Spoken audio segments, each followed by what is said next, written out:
You're listening to Zodiac Speaking, brought to you by AbJack Entertainment. Be sure to check out some of the other great true crime podcasts from this network, including The Murder in My Family, Missing Persons, DNA ID, Beyond Bizarre True Crime, Scene of the Crime, 3 Men and a Mystery, and All Things Crime. All of these podcasts are available for you to binge on right now, wherever you listen to podcasts. Subscribe where you're listening to this podcast so you don't miss an episode.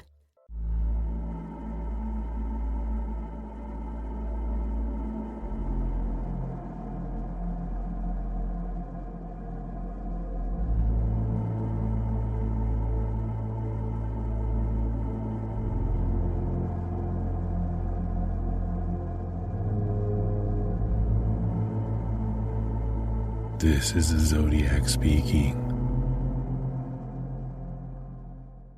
Hey listeners, this is Mike Morford. Just a quick note about this episode. It's a bit different than our normal format. We wanted our final episode of 2021 to be special, so we decided to run an in-depth interview that I did with Joanne Goettsche, who was the friend and former roommate of possible Zodiac victim Donna Lass. For years, details in Donna's case have been murky, specifically surrounding Donna's final days, and the plans she had scheduled with Joanne around the time she disappeared. In this episode, we also discuss a report that was prepared by a private investigator hired by Donna's family. You can go right to my site, zodiackiller.net, in the Donna Lass section, or to Rich's site at zodiacciphers.com to access this report, and follow along with our discussion a little bit easier. Our hope is that between the report and the interview with Joanne, that we would be able to answer some questions in Donna's case. And I think to some extent we do. But on the other hand, the details Joanne provides and the information contained in the report don't always line up with each other. And that leads to some new questions. So follow along as we dig into Donna's case a little bit deeper and enjoy this episode.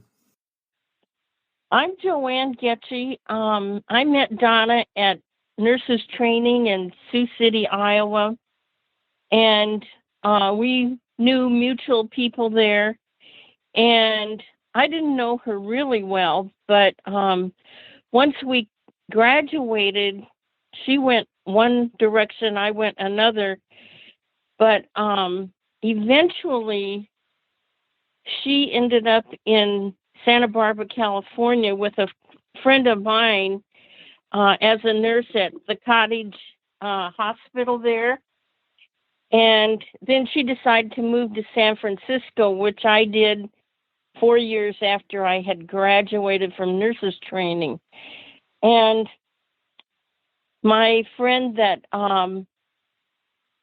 both of us knew came up to California in the northern part to San Francisco, and we were roommates there. And when she got married a year later, Donna came up to San Francisco and wanted to work there, and she asked me to be her roommate. So that is what happened. We became roommates in, I think, 1969 or 1970, early 1970.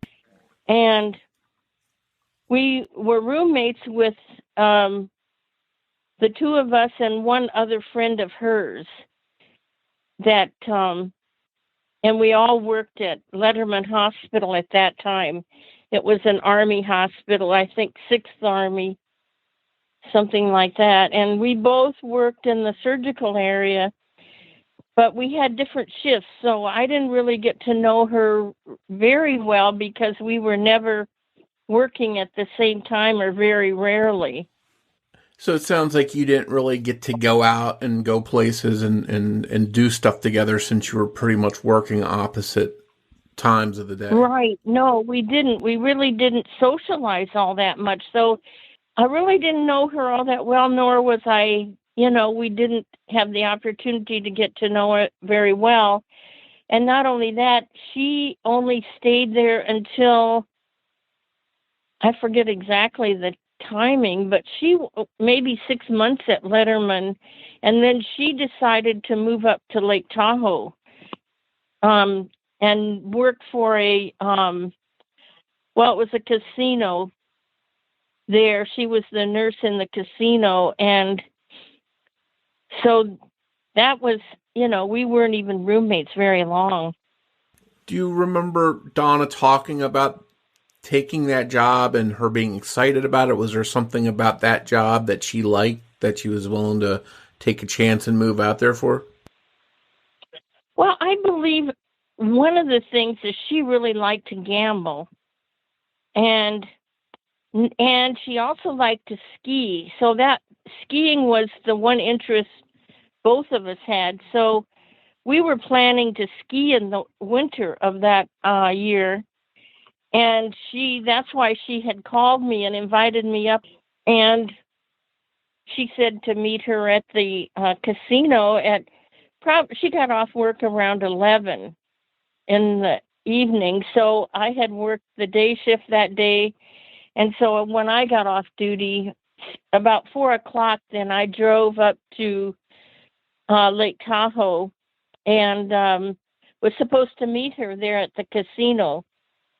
She had just, the couple, when she initially moved there, she moved up to join a couple that she knew. I didn't even know them at all. So she had just gotten her own apartment, a new apartment, and she'd bought a new car, a car that she'd been wanting for a long time, a convertible, and she was really excited about that. And said, just meet me at the casino, and I'll give you my phone number then and show you my new apartment. However, when I got there, 8:00 at night, I walked around the casino, and she was nowhere to be found. The door to her office was closed, and I went around asking the people at the tables that were working, and no one would tell me anything. They wouldn't even talk about Donna. So after about an hour or so, I was kind of tired, so I went to a motel to get to sleep. And then the next morning, I got up and decided to go over there again and see if I could talk to anyone or try to find out something, but nobody would say anything. So I just turned around and went back to San Francisco and was very confused because that was not typical of Donna. She was, whatever she said, she would do. Her word was her honor. And I was just shocked. I just didn't know what to do. I didn't call police because I didn't know anything. I just arrived there and there was no one, and I should have. However, I didn't. I was confused until a week later her sister called me, her sister Mary, and said that someone from her job had called them and said, well, was she coming back to work? It had been a week, and she hadn't contacted them if she was coming back or not. And then her sister said, no, there was no illness in the family. She had not even been there. And then they knew something was wrong. And they flew out to San Francisco, and then I drove them up to Lake Tahoe so they could start investigating what was going on. Definitely want to ask you a couple questions about some of that stuff. But before we get too far ahead, because I don't want to forget, who was your friend that lived with Donna in the Santa Barbara area? Well, her name was Mary, and she said she just never wanted to answer any questions concerning Donna. I don't know. They worked at the same hospital, but they didn't end up very good on friends, and she just would never even talk to me about it. And I don't want to give her full name. Sure, I understand that. And can you tell me if the roommate you had in San Francisco, the two of you, was named Carol Emmerich? Yes, that was it. That was it. And did you know Carol well at all? No, I didn't. Nope, I didn't. And she also worked at Letterman, but again, we worked different areas, and she didn't stay long either. When Donna decided to go up to Lake Tahoe, she got another apartment because she was going to get married. So I never really got to know her either. We were just really acquaintances because we all had different shifts, and I just didn't know her at all. Donna knew her pretty well. Yeah, and that it makes sense that the three of you are splitting the cost of living there, so you can all save some money in the process. Right. Yes, that was why we lived together, yes. And was the address that you lived at 4122 Balboa Street? Yes. Mm-hmm. Okay. Yes, it was. And were you living there before they came, and you continued to live there after that? Or did you, because I've seen in some of the reports that your address was on Malarca Way in San Francisco? Right. That's where I moved to my own apartment when we split from that house. No, I lived in Mountain View because I worked at Stanford University for a year. And then my roommate got married, and that's when Donna came and wanted to go to San Francisco. So that was the first that I first lived at the Balboa address, and then I had my own apartment on Mallorca Way. Okay. And in just San Francisco. During the time, and again, I know you weren't the closest of friends, but I assume that you all talked, living in the same apartment at different points. Did Donna ever discuss anyone that maybe gave her bad vibes or gave her the creeps, or anyone that bothered her, that she was afraid of, anything like that while you were living in San Francisco together? No, she never mentioned anyone. Mm-mm. No. Okay. And then I wanted to move back to something you had said, that when Mary Pilker, Donna's sister, got a hold of you and you finally realized something was wrong, did she specifically say that someone had said that Donna had gone home to South Dakota for a family emergency, but that was not true? Did she tell you that that was something that was claimed? Yes, she did. She said apparently it was some man called in and said that she needed to go home to South Dakota because there was illness in the family. That's what her job apparently told Mary. The people at the casino told Mary that was the call they received. Okay. And Mary called you about a week after you were supposed to meet Donna in South Lake Tahoe. Right. Okay. Yeah. Let me jump ahead here to another question I had for you. Can you give us a little bit of an idea, maybe talk about what kind of person Donna was as far as her habits, her personality? Well, I know that she was a real perfectionist about herself and her living quarters. Everything was always in perfect order, and she always took really good care of herself and was a very pretty woman. Very nice. Everyone liked her. She was well liked by everyone at the hospital. And also at nurses training, she never was in trouble or anything like that. And I really didn't know that she liked to gamble until she had invited me up there. And then I realized she was gambling. She was afraid of the night. She didn't like the nighttime, the darkness, and she would get off work at about 11. And so she would just stay at the casino and gamble until daylight, and then she'd walk home. So that was a surprise to me. I was quite surprised. She, as far as I know, didn't really date very much. She had worked for a doctor, I think, who traveled around, so she was a one-person nurse for a while before she went to Santa Barbara.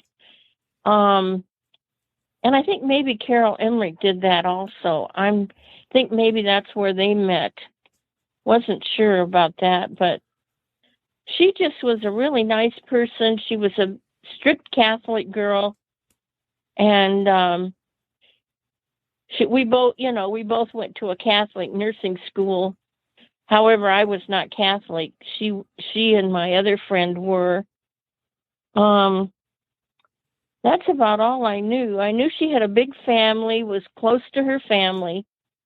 She had a lot of sisters, and she did a lot for her mother, who she was the last child of, I think, 6 girls, something like that. And so she was a favorite of her mother, who was quite old at that time, and she was starting to not, remember very much. So it was very hard on her mother when they found this out about this situation.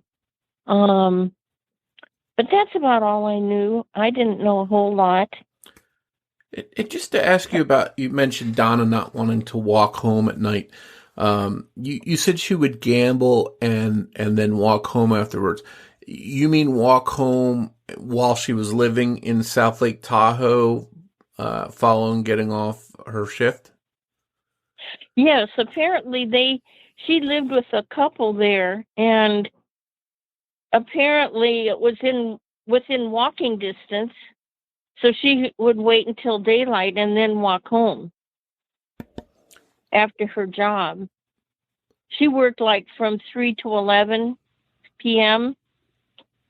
But I knew she stayed right there at the casino and either went and caught some of the shows that were on and then would gamble and hang around there until daylight.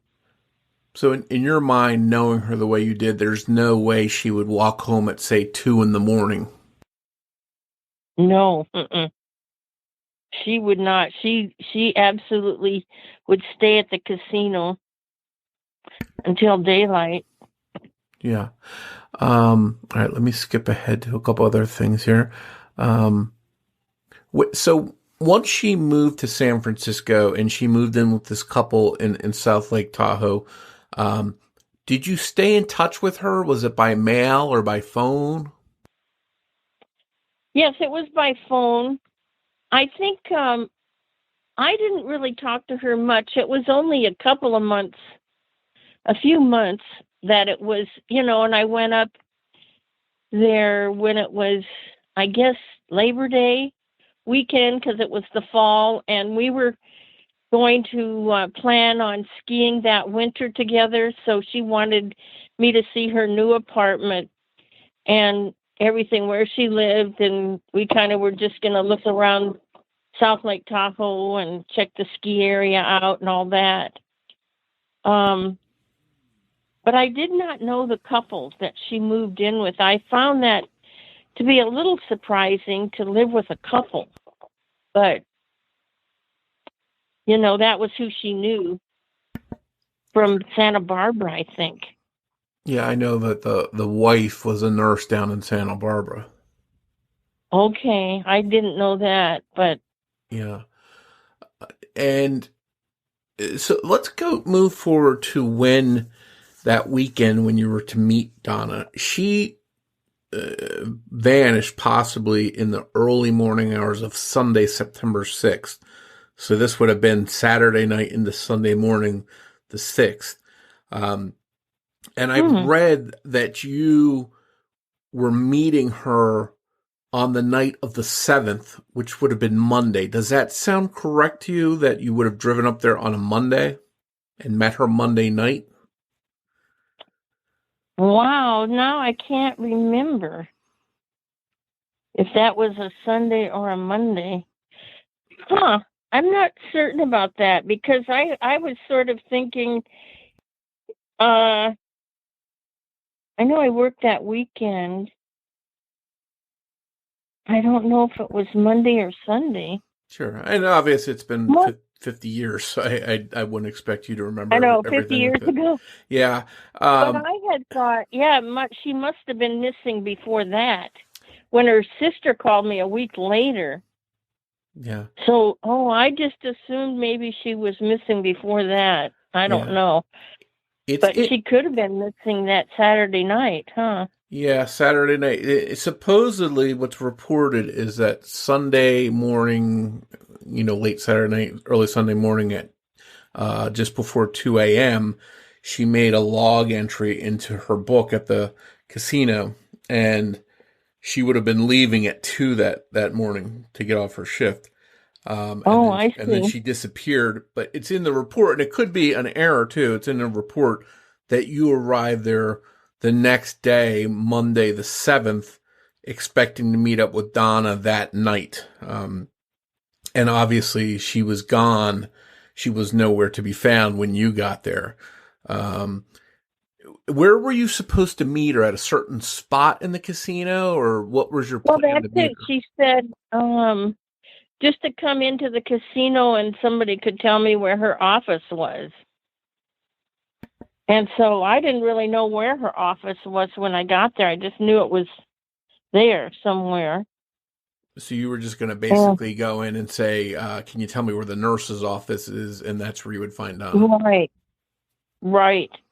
Yeah. It's the days before cell phones. It must have been very hard to coordinate everything. The one thing I was surprised at is that she didn't call me the night before to reconfirm, because usually she would do that. And she didn't call me and reconfirm to make certain I was coming. And I thought that was rather strange, because she was very good about details, and I sort of expected her to call me since she had a new phone number and just to let me know exactly what time and where to find her. So that to me was a surprise. I was confused by that she didn't give me a call, because that way when I got there, I really didn't know where to go. I just went into that casino. And you didn't know, like, you hadn't seen Donna's apartment. You didn't know her address. She was going to show you all that stuff when you got there? Right. Mm-hmm. Yep, so I didn't know anything. Where to, other than I could ask around. I didn't know where she lived. I didn't know where she lived prior to that. And I didn't have any of that information. That's why I was sort of wondering why she didn't call me at least and let me know, and to make sure no changes had occurred in our plans. Yeah. And maybe that's because she did go missing that late Saturday night, early Sunday morning, so she couldn't call you. Right, that could be. Now, you mentioned that the people there you asked around, no one sort of knew about Donna. Did you feel that they didn't really know where she was, or they were going out of their way to tell you, not to tell you anything? What was your sense looking back on the conversations they had with you? Well, I thought about that later, and I thought, well, this is really strange. They obviously knew that she was back there working. It was kind of behind, her office was down a hall behind where all the gambling was going on, but they saw her around, knew her, and nobody would say anything. I thought it was kind of obvious nobody was saying anything. And I just couldn't get them to talk to me at all. They just ignored me. Okay. Did you have a friend with you at the time? No. Okay. I was alone. Okay, because in the report it mentioned that you brought a friend with you. And again, I'm going by... I don't know where they got that. Yeah, I'm going by a second-hand report. I was alone, yeah. Okay. And sometimes these 50-year-old reports are wrong, so that's why I want to double-check everything here.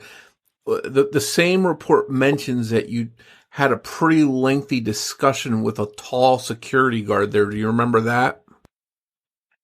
No, I don't. Okay. I don't recall having a long conversation with anybody. Nobody would talk to me. Sure. So basically there was not a conversation because you got the cold shoulder, it seems like, from everyone. Right. Yes. And who said that? Yeah, it's definitely in one of the reports, and I'll have to go back and figure out who was the person that said that. But again, it's secondhand information, 50 years old, so I always want to check with the person that is involved to see if it's accurate, which is why I'm glad we're having this conversation. And just before I forget, what was your plan when you met Donna? What did you guys plan to do? Go to her apartment and maybe go shopping, or what was on your agenda? Well, it was late at night when I was getting there, and I'd worked all day, and it was a 4-hour drive to get there. So I was just planning to go to her apartment, go to bed, and then start, go out probably for breakfast the next day and start looking around the area. And she was going to show me different places for skiing and that kind of thing. How long did you plan to stay there? A day or two? Yeah, probably 2 days, probably. Okay. Because I probably had 2 days off after I worked the weekend. And Donna, you mentioned earlier that while she was in San Francisco, Donna never mentioned having any problems with anyone, never being afraid of anyone. Did she ever mention having any issues or being afraid of anyone in South Lake Tahoe when she moved there? No, she never mentioned anything. Never. Mm-mm. Okay. And let's jump forward if we can. When Mary reached out to you, and then she obviously became very concerned that time, and then she came to California, and then you met up with her. What were your conversations with her about? Do you remember what she told you, or did she have any clues to work with, or what the police had told her? No, she didn't. She didn't know really much at all, other than, like I told you, they were asking if Donna was coming back to work. And when we went up to Lake Tahoe, South Lake Tahoe, the police just didn't even have hardly any communication with her. They weren't very cooperative. And they just were sort of saying, oh, she's a young woman. She probably ran off with some guy there. And Mary, she tried to convince him that would not be something that Donna would ever do. That just was not in her character to do that.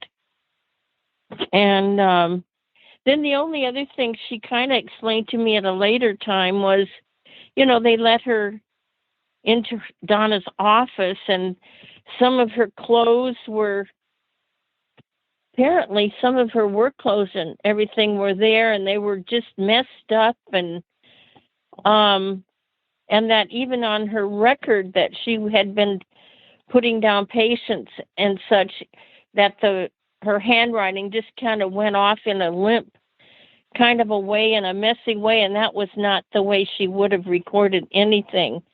So she kind of thought somebody came into her office and knocked her out or did something. Yeah, and maybe interrupted her writing of that report. Right. Yeah.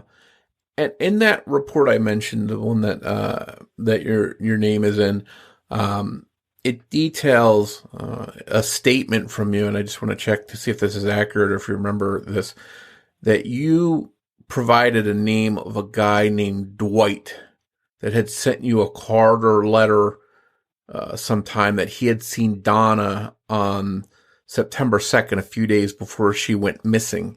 And I guess you relayed this information to police that this guy Dwight and a girl named Tiki Holland had driven to San Francisco along with Donna. Do you remember that conversation?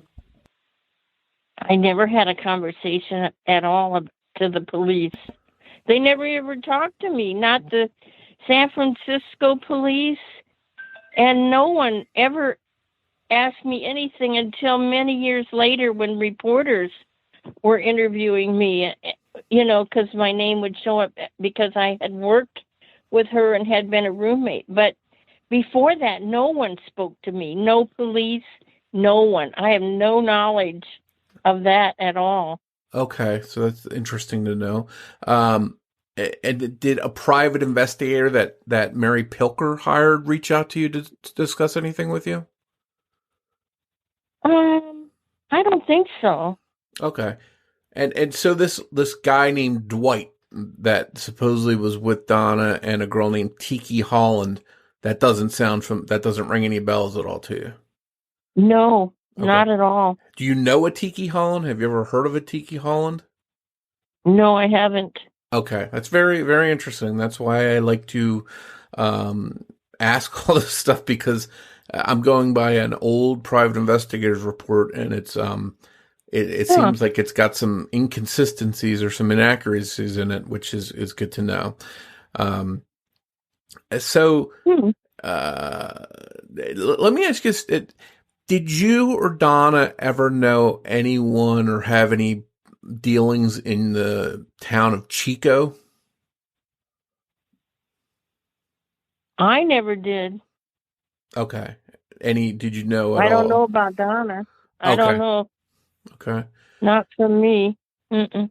And I think you mentioned when we talked before we started recording here, I think you mentioned that your other roommate who lived with you and Donna may have lived in Vallejo. Is that accurate? Yeah, the other roommate that lived with us in San Francisco, she was from, she was from Vallejo. Okay.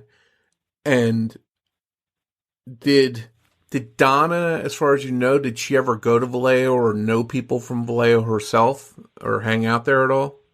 Well, I know she would go with Carol to Vallejo, and they would go to her parents' home, and I don't know what else they did there, but she would go and visit Carol at her mother's. And would she visit her there while she was living with you in San Francisco? Yes. Uh-huh. Okay. Yeah, That's good to know. Let me look at one thing here. So when you, and correct me if I'm wrong, maybe I'm misunderstanding this. Did you ever go to South Dakota to help Donna's family in the search? No, Okay. I did not. Okay. Did you meet up with them and search different places together or anything like that? Let's see, from what I remember, I took them up to Lake Tahoe from San Francisco, and then we went to Donna's apartment, and we looked at that, and we looked at her car, and I was present for some of their questions to the police, but I really wasn't very much involved at that point. They did all the questions, and I didn't really talk to any of them. None of the police or whatever. Sure. Did you, which is kind of weird, you think the police would have talked to you more since you were the last person that was supposed to have a get-together with Donna? You think they'd be interested in what you had to say? Well, that's what I thought. But nobody called, and I thought, oh, good, then I don't have to be involved either, But Mary said to me later when I visited her up in Sioux Falls, from different investigations that she had done, or her investigator, she said that some guy followed me out from the casino that night when I left. I had no idea, to the motel where I went to, get a room to sleep. And that they followed me the next morning, too. I didn't know anybody was following me at all. But she said they found that out. I don't know if that's true or not. Did that concern you that someone had been following you? Well, I was afraid somebody might, so I just hurried. I didn't waste any time getting to the motel, getting in and all that. I was kind of afraid, but I just thought, what is going on here? I had a funny feeling somebody might follow me, or just because no one would talk to me there, I thought, this is very strange. And so I was a bit nervous, but I was so tired, I just wanted to go to bed and sleep, and then I could think clear the next day. And I guess, did Mary ever tell you how she knew that she found that information out about someone following you, or how she came into that information? Well, she did go, she had a lot of information, and when I visited her, she kind of went through all of it, but even at that point, I didn't remember a lot of the details of what she was telling me, because she had so much more information than I had, and it was confusing to me. And I don't really remember a whole lot. I just know she had a lot of information that I had no clue about. And did you stay in touch with Mary and her family for some time after Donna went missing? Gosh, I don't think so, really. Once they started their looking and everything, I don't think I heard much from them after that for a while, until I moved back here. And I moved back to Iowa in 2011. And then I would visit her up there when I went up to Sioux Falls, because I flew into Sioux Falls from, if I went out of town or whatever. So I contacted her just to get together. And then she wanted to go over information with me. But like I said, she just had so much, and I didn't know that much about what all that further investigation that they did. They did a lot for many years. And her daughter, I think maybe her daughter kept that information. And what their theories, because they had different theories about maybe what happened. Do you recall any of those theories or ideas that they had? Well, they felt like they didn't think it would be the Zodiac, for one thing. They thought that maybe he used her situation to, I don't know, but they thought it was somebody that she maybe knew at the casino, or that had come to the casino, and maybe they wanted to go out with her and she wouldn't do it. That's what they kind of thought. I don't know how they thought that, but that's what she told me. I don't know. Yeah. Do you remember them saying there were things in the news that weren't accurate, that they wanted to set the story straight on? Right. That was, they really did notice there were a lot of not correct information that was being put out there. And once Mary passed, her daughter wanted to meet with the reporters, and they wanted to set the record straight for what they knew. But now as far as I know, they never did that. I never heard anything, because I told her daughter to let me know if they did that. I think they were going to do it on TV, maybe through some TV program, but I never ever heard that it happened. Are you still in touch with her family? Well, I haven't been since the last time I talked to Terry. That was her daughter. Now that's been a couple years ago. No, I haven't kept in touch. Okay. If you happen to hear from her, I did reach out to her. I mailed her a letter. Yeah. And I only mailed her last week, so I don't know if she's got it, but if you do happen to ever talk with her, please let her know I'm interested in talking to her. I think I reached the right address that I sent it to, but you never know with the mail system. Right. And I only have a few more questions. Again, I don't want to keep you too long, but, do you remember them saying, there were things in the news that weren't accurate, that they wanted to set the story straight on? Right. you mentioned Donna's family didn't think the Zodiac killer was responsible. Now, obviously, the Zodiac killer 1969, 1970 was big news in California. Did you or Donna ever talk about the case, or did it ever come up in conversations with you in any way? No, not really. Mm-mm. Okay. And I mean, I'm not sure that we ever talked about it, but of course, when it came out, when Donna came out, it was front page news in the San Francisco Chronicle. And, they had my name that she had been my roommate or whatever. I don't know how they got that because they never called me or anything.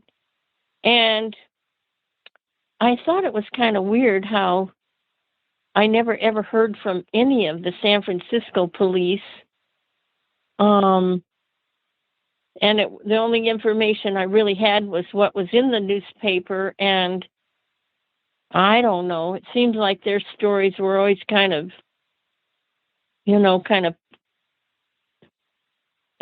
expanded on, or not quite the way things were. I don't know. I'm not sure. Was he? I'm not sure. Donna was the first time I really paid any attention to the Zodiac, because he had sent, the notes and letters, and that she would be found through the Whispering Pines up in South Lake Tahoe, but I never ever heard anybody say they ever found her or anybody looked or anything. But I think Mary said they looked, and of course they didn't find anything either. But that information was rather shocking to me. Yeah. So it sounds like you didn't pay too much attention to the Zodiac stuff until it came out that Donna was connected to the case, as far as him claiming that. Okay. Yeah, right. I didn't pay a whole lot of attention to it. And and just before I forget, I want to ask you one more thing about something that Donna's family may have mentioned or talked about with you. Did they ever mention receiving a strange card in the mail that was mailed to them from California, with a scene of pine trees on it or anything like that, with a strange message? Yes, she did show me that. They did receive something. Do you recall what she said about it or anything like that? No, I don't recall. Okay. What she actually said, but they received some information. I know they did. Yeah, I know they eventually turned that into police, and I don't know what the police did with it, but they were suspicious of that mailing. Right. Now, it turned out Donna actually had family in Vallejo. She had a second cousin named Wayne Lass, and he was actually married to a woman named Donna. I don't know if, the Donna, was friendly with him or how close they were, but they were a family. Do you ever recall her mentioning having family in Vallejo? No, I don't. Okay. No, I don't remember that at all. Okay. And just a side question here. Did you ever know someone, or maybe someone that Donna knew, someone named William Andrew that went by the name Mac? No. I didn't know anybody like that. Okay. Let me skip ahead to a couple different questions here. And Letterman Hospital, I'm trying to visualize where that was at in relation to the Presidio. I guess the Presidio was a pretty well-known place there. Was it close to that? Oh, yeah. It was right there in the Presidio. Okay. Letterman Hospital was, it's now, it was torn down, and that whole area was made, I don't know, for movies, some kind of stuff like that. I don't know exactly what they did with it, but yeah, it was right there in the Presidio, and where the police, where they thought there was a shooting or something. It was just at the top of the hill on Washington Street. That was very close. Yeah, that's where to Letterman. The Zodiac attacked right there, and Right, attacked a cab driver or whatever. yeah, and that was on the corner of Washington and Cherry Streets. Right, that was not that far away. Did you know, you or Donna know anyone that lived right in that area right there near Washington and Cherry? Not at that time, I didn't. No. Now, I don't know if she did or not. I didn't know anyone that lived in that area. Okay. And you and I discussed a little bit before we started recording. You had mentioned that you recalled a German doctor that was interested in Donna. Can you tell us a little bit about him and his interest in her? Well, I didn't know that until Mary told me that, and apparently Donna had told Mary that it was somebody that had contacted her, and I don't know if they ever dated actually, but if they did, I didn't know it, and I didn't know his name or anything because that was information that Mary told me, and I didn't know that. So I didn't have any idea about that. Okay. So you don't know what time frame that was that this doctor was interested in her? Okay. And then one thing that I wanted to clear up, it's been reported publicly that Donna and you would go flying with some pilots from the Riverside area. Can you explain a little bit about that situation, who those men were and the story behind that? Well, it was, there were about 3 or 4 corpsmen on the unit, the surgical unit we both worked on, and they wanted to take flying lessons, and the military was going to pay for their learning how to fly there out of Hayward. And I don't know, Donna, I think they asked Donna, but she didn't do it. I was the only woman that decided to learn to fly with that group because of the discount rate that I would get by learning to fly with them. I don't even remember their names. And apparently one of them was or did go to Southern California, but I don't remember which one. And I only went with them one time. We went there together to sign up. And after that, then I made, my own appointments with my pilot to learn how to fly. I never really went with any of them again. Okay. And so these were Air Force guys or military guys that were from down that base down there, I assume? Yes, they were from the 6th Army. And they worked in the hospital. Okay. And just while we're talking about Riverside, did you ever hear of Donna going to Riverside or have any business in Riverside? I don't. She may have, but I don't know specifically because Santa Barbara's not that far from Riverside. So she possibly could have, had some contact that way. Okay. I didn't know about. And did you or Donna ever have any other friends or people that you knew or worked with that went missing or were murdered or anything like that? No, not that I know of. No. Okay. And so I've only got a couple questions left here, but knowing Donna as well as you did and what kind of person she was, do you think that there was any way that she went missing on her own and started a new life someplace, or do you think that she met with foul play? No, I definitely think she met with foul play. She would never do something like that. She was not all that independent. Seemed like she always needed to have a friend or someone else that she knew before she would go do anything alone.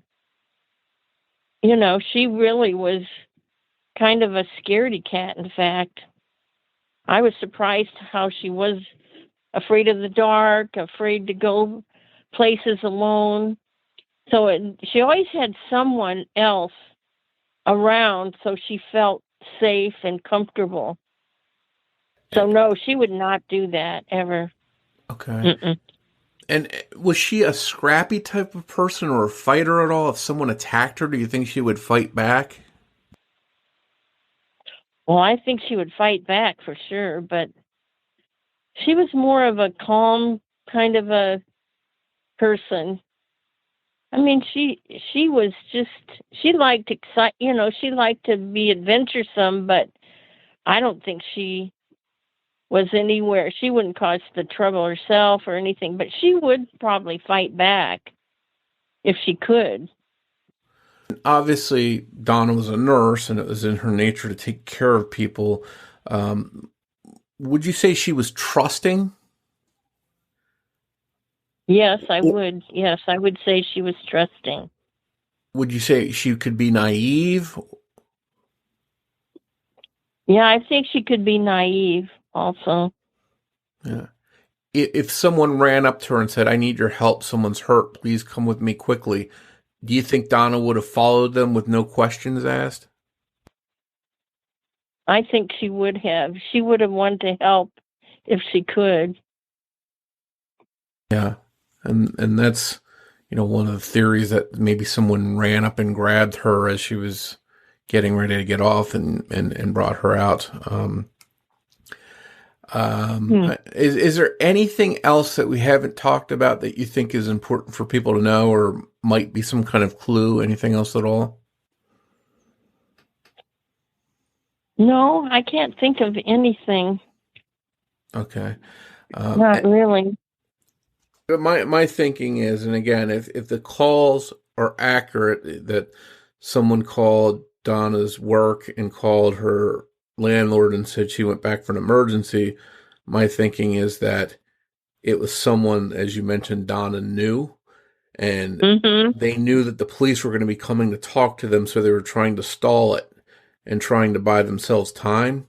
And that's why they would have concocted that story about her having to go home because they needed to, have time to cover up what they did or get their story straight or something. And I think that's what may have happened. So it could have been someone that knew her. There's also in this report a mention of her going out with a couple different guys, not seriously, not like steady boyfriends or anything like that, but she had a maitre d' that she had dated and a coworker she had gone out for drinks with. But there were people that she knew there, obviously, that she had interactions with. So there could be any number of different people that might have had an interest in Donna, and they may have been dangerous or had some kind of secret side to them. Yeah, that sounds like possibility because of the casino.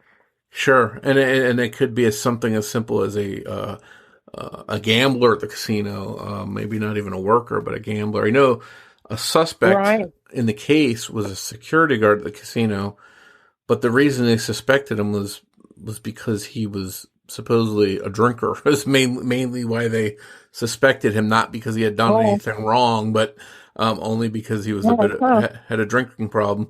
But in the report, it also says that he talked with you for a long time at the casino while you were looking for Donna, and you don't remember that at all. So I think it's safe to say. I don't remember talking to anybody. Yeah, safe to say that in the report here, that a lot of it's inaccurate. I think the report even says that you talked with this guy until 4 a.m. in the morning. Oh my God, I could never lasted that long. And I don't have the report right in front of me, but I'm almost sure it says that you talked to him at 4 a.m. in the morning, until 4 a.m. in the morning. So, there's definitely some problems with the report there, that there may not be some accurate things, which is why that's why I wanted to talk to you, because I thought you could definitely set the record straight on everything here and give us some good information, which you've done, and I appreciate. And again, I hope from here to hear from Donna's family, because I think they could add some information. Yeah, they could add a lot. Yeah, they could, because Mary was very, consistent in searching and finding, and she did tell me the other sisters weren't as interested in all this effort that she put out to get investigators and find this and that, and she really put a lot of effort into that. Yeah. And so her daughter, I think, decided to keep all the information because there was so much of it. Yeah. So I hope she does talk to you, because they know she had a lot of good information. Yeah, and I'd like to help them set the record straight on anything that's not accurate out there, because one thing I know is that some of the stuff in the newspapers and some of the stuff even in the private investigator reports, for example, are not accurate. Not right. Yeah, so there could be other stuff out there that's not accurate, and I'd like to help clear that up.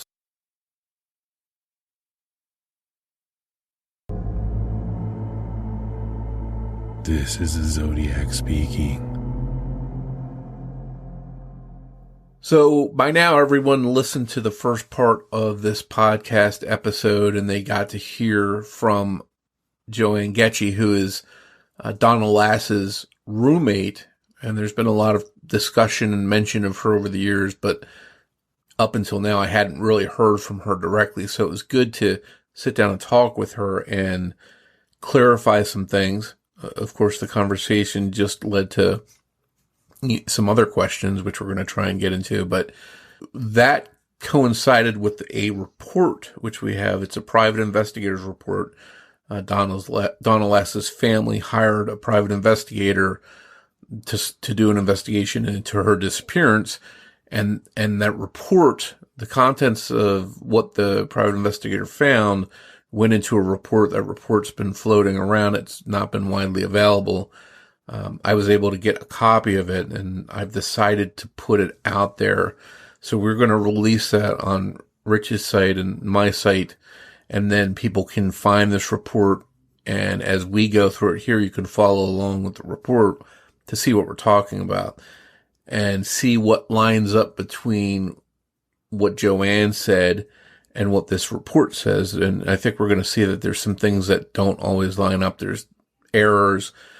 And it's also interesting to compare to some of the stuff that's been out there for years about Donna's case and how that lines up as far as accuracy and if it answers any questions. So hopefully this will be a nice year-end episode. We wanted to do something special for the last episode of the year.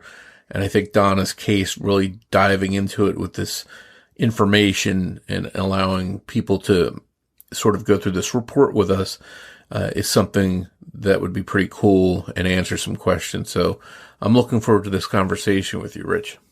Yes, we'll have a deep look at the detective's report, because quite frankly, it's very illegible. It makes the Riverside statement about the Bates letters look positively normal. So we'll have to try and decipher it. And when we release it, people can have a look at the report themselves and see if they agree with our interpretation or otherwise. Yeah, and it'll definitely be interesting to sort of go through Joanne's interview that we just played for listeners and compare it to this report and see what lines up, what doesn't line up. Well, let's begin with a little bit from the interview you had with Joanne, because she was unsure whether she travelled on the Sunday or Monday. But either way, she would have arrived at the casino late on Sunday or Monday. So that means Joanne arrived nearly a day or two after Donna Lass was believed to have disappeared around 1:45 or 1:50 a.m. early Sunday morning.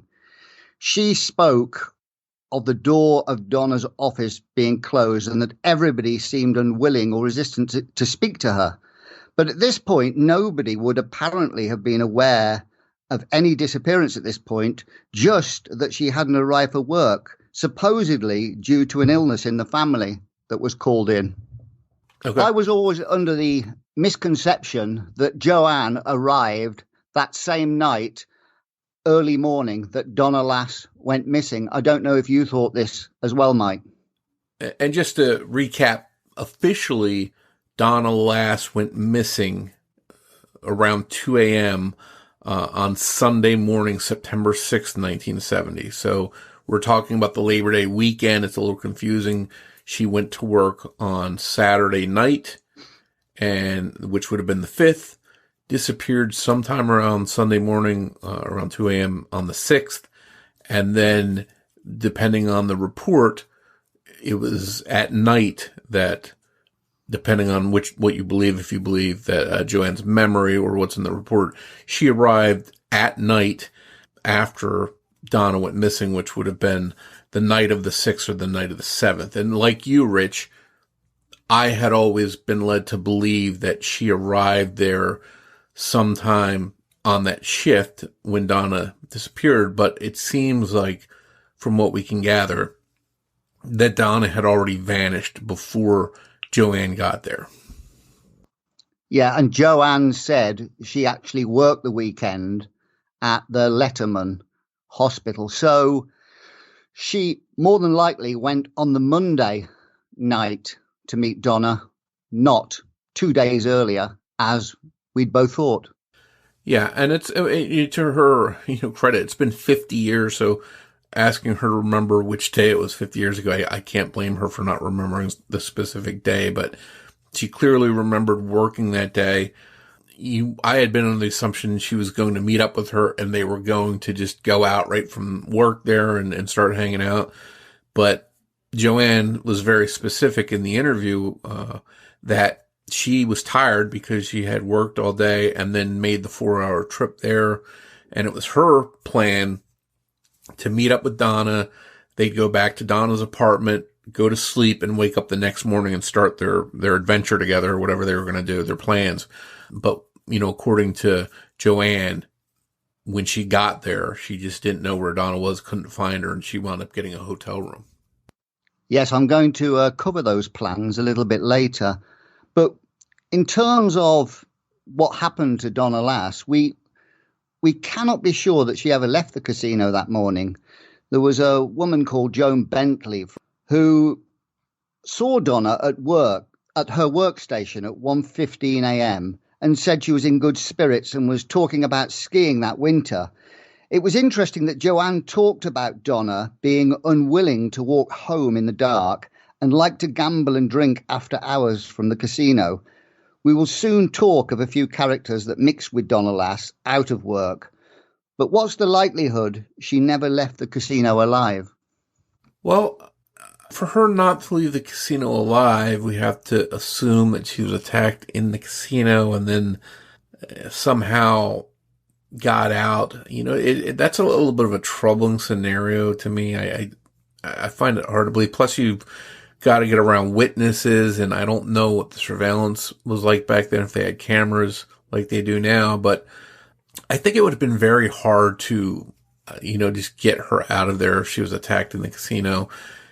The gray area in this case is we know that Donna Lass's car was found at her apartment, but we don't know what Donna's plans were that night, how she was getting home after her shift. According to Joanne in the interview, she clearly was afraid of the dark and would not have walked home at 2 a.m. So that much I'm confident. Now the question becomes, was she going to wait for sunup and then walk home when she felt comfortable because it was late out? Or had she made some kind of plans to catch a ride with someone? And we just don't know what those plans were. One way or another, I'm confident she didn't leave that casino that night in the dark on her own willingly. But after that, for me, everything becomes questionable. I always took it that she was expecting to get a lift from Joanne back to her apartment. That's why she left her car back at the Monteverde apartments. And that's exactly what I think a lot of people have believed, because there hasn't been real good clarity in this case over the years. And I should point out too, I did reach out to Donna's family and I did talk to them briefly. And at this time, they don't want to put out anything else. They don't want to talk about anything publicly that the police haven't disclosed. So unfortunately, that's a little bit of a downer. I was hoping to have their take on it in addition to having Joanne's. But so for now, we're having to rely on just what Joanne remembers in this report. Well, what I'll do now, Mike, is read a little bit of this report so people can try and make head nor tail of it themselves and see if our interpretations of this report is correct. I've had a good go at trying to put it in some sort of order because the dates contradict with each other and there's a lot of contradictory material in this report. So if I read a little section from this report, people can have a better idea of how we're trying to root through it as well. Is that okay? That sounds good, yep. So I'll read a little bit. It'll take about a couple of minutes, but I'll read it now. It says, as near as can be determined, John Schott of Sahara Tahoe Security telephoned the South Lake Tahoe Police Department and spoke to Sergeant Tucker, requesting that their department check on the whereabouts of the subject, which was Donna Lass. It was learned that no accurate record was made of the time of the call and no accurate record was available to examine to determine which operator was on duty to handle the call. Our investigation reveals that there was no documented activity by the South Lake Tahoe Police Department between the time that John Schott originally called and the time that our client visited the police department. Our client, I'm assuming, is Mary Pilker, at 8 a.m. on Saturday the 19th, 1970. Security guard Gordon Petrovich claims that he received a telephone call from a Mr. Davis relating the following. On either September the 7th or September the 8th, he spoke with this party and was told Donna wouldn't be able to work that day. She had to leave the city of South Lake Tahoe because of illness in her family. Petrovich claims he left a note on the security desk of the call, did not recognize the voice and could not tell what time the call came in, and did not remember if it sounded like a long-distance call. Couldn't be sure if it was Tuesday or Wednesday. Testimony from Mr. Nick Davis, former manager of the Monteverde Apartments, discloses that he had received a call from the security office of Sahara Tahoe on Friday, September the 11th, 1970. He in turn called the South Lake Tahoe Police Department and talked with dispatcher Bob Morgan. Mr. Morgan revealed that he had had a call from the Douglas County Sheriff's Office about the subject and that he understood that there was some sickness in the family. He felt that Under Sheriff Bradovich was the one who raised the question of the subject's health and that subsequent conversation carried the health aspect, and that he, Mr. Davis, then called back to the Sahara Tahoe and said there was a health problem and that this is the very same call that Gordon Petrovich misunderstood to be in the earlier part of the week, the 7th or the 8th, when it was in fact the 11th on Friday. The following Friday, September the 18th, 1970, John Schott called subject's mother, inquiring of subject. Client and Mrs. Dick Bellach then arrived next day, Saturday, September 19th, 1970. Mr. Davis had accompanied subject on an inspection tour of the apartment on September the 5th, 1970, and his inventory sheet is dated September the 5th, 1970. Also with him was Mr. Frank Desimone. Mr. Frank Desimone, new manager of the Monteverde Apartments, entered the subject's apartment on this Friday, September the 11th, 1970, and observed the apartment was neat and clean, bed made, nurse's cap on dresser, bathroom light had been left on. Sergeant Tucker picked up subject's mail at post office for box 4689 and turned over contents to client. Client moved into subject's apartment 6. When checked apartment intact, cosmetic bag in the apartment. Okay. Mr. Davis also testified that Mrs. Janowski, who lived where subject used to live, had called him on September the 10th or 11th expressing concern over not seeing subject for several days. Mr. Davis then entered the apartment on either the 10th, the 11th, or the 13th of September. He was not sure which date. The apartment was the same as when he had observed it in the presence of subject on the 6th, even though his inventory sheet showed the 5th. On September the 13th, 1970 at 7 p.m., Mr. Davis called the South Lake Tahoe Police Department and made request that subject's condition be observed. Davis at that time had no knowledge of the alleged call that subject had left town to visit a sick relative. This coincides with the call that Gordon Petrovich had received under the same circumstances, only on different dates. There was no fingerprints taken from the apartment whatsoever. Also, no fingerprints were lifted from inside or outside the car, the 1968 Camaro convertible. No effort was made to remove drains from plumbing, secure cosmetics, and other personal articles. And that's the crux of the main part of the report. So I don't know if you've got any thoughts on this, Mike. Well, there's a lot to unpack here. So for years, there's been this popular theory or idea or thinking that Donna goes missing early that Saturday morning, and rather quickly, a male caller calls her work and her landlord and says that she had to go out of town due to a family illness. So this is a very important piece of the report because we're talking about all this. So, and just to recap too, for people that don't remember our coverage of Donna Lass, she had recently moved into this apartment literally within 24 hours before she went missing. You know, she goes missing the 6th and around the 6th, let's call it. She moved into this apartment on the 5th and did a walkthrough, an inspection, one of the ones you do when you move into a place and the office manager goes with you and makes sure everything's good to go. So that's how recently she had moved into here. But we've got to go back to the timing here, and it presents a problem. So security guard Gordon Petrovich, he claims he recalls getting a call from a Mr. Davis on the 7th or the 8th.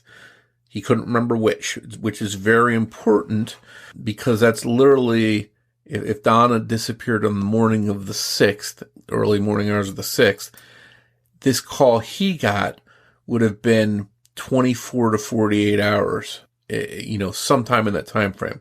He spoke with a caller that was called, someone that referred to themselves as Mr. Davis. Nick Davis was the manager of the apartment. So is it the same person? Is it someone just using Mr. Davis and it's a coincidence that his name is the same? We don't know. But the important thing is that this male caller said that Donna had to leave town. She won't be back for a while because there's a family illness. Now, the security guard says he left a note. He took a note of this call and stuck it on the main security desk, I guess for a supervisor to have so that they would know, hey, someone made this call. The issue is that the manager, Nick Davis, says that he received a call from the security office on September 11th, 1970.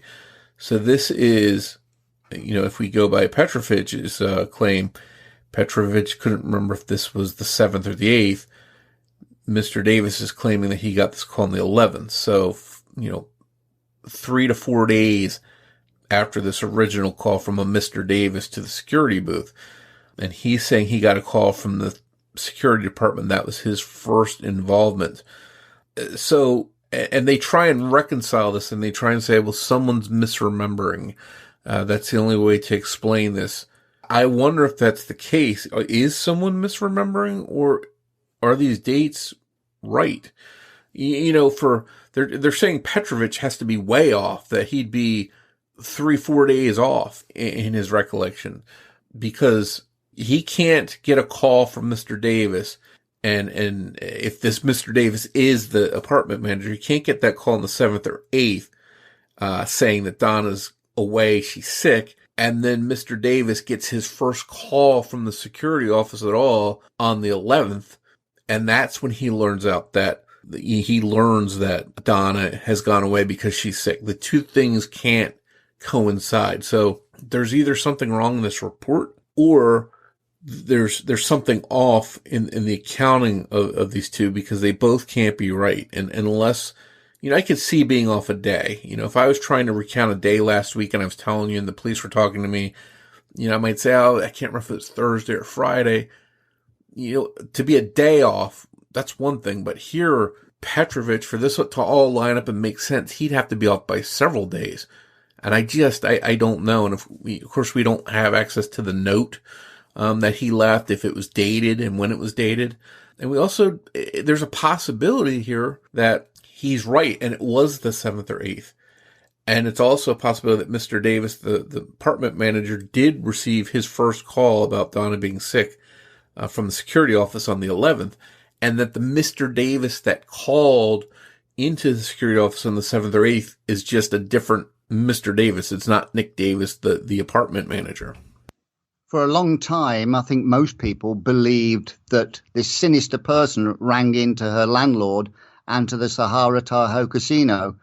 But from this report, it seems that the manager of the apartment complex never received any sinister call. So if there was one, there was only one, not two.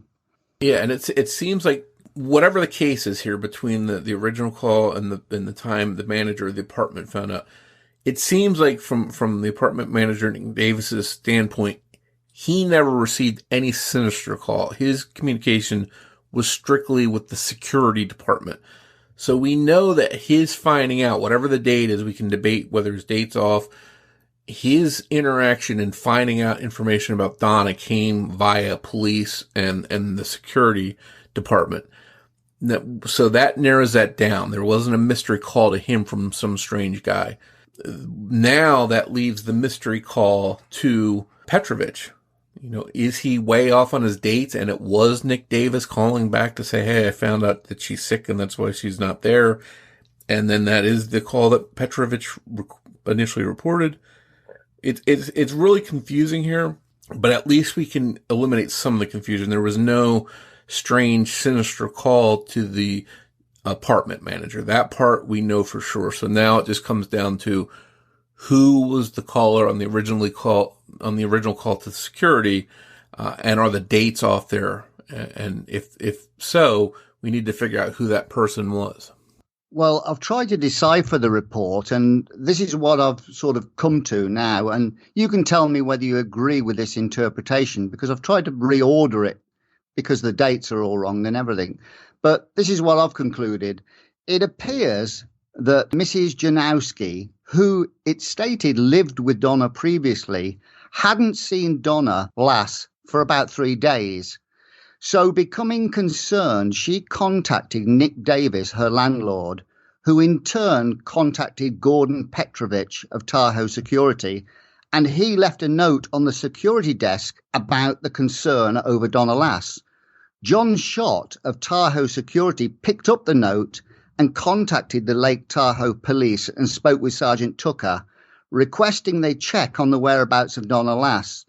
John Schott of Tahoe Security also telephoned back Nick Davis, her landlord, and Nick Davis also contacted Lake Tahoe police on the 13th and spoke with dispatcher Bob Morgan, who revealed to him they had already had a call from the Douglas County Sheriff's Office, and he understood there was a sickness in Donna Lass's family, stating Under Sheriff Bradovich had mentioned the health aspect. Nick Davis at that time had no knowledge that Donna Lass had left town to visit a sick relative.